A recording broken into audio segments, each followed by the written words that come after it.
Hello guys, here goes a few tips to get started with GoLang.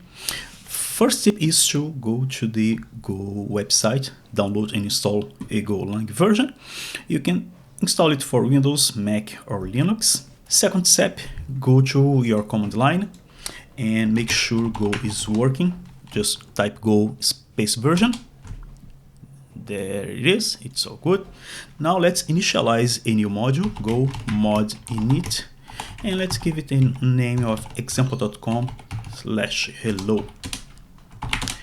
Yeah, we have a new Go module here.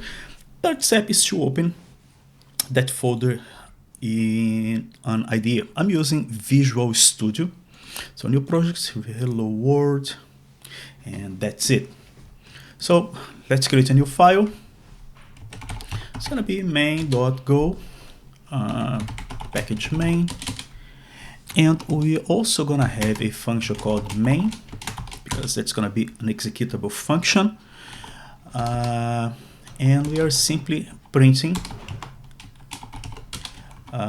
hello world. So this is it. Now we can run our program.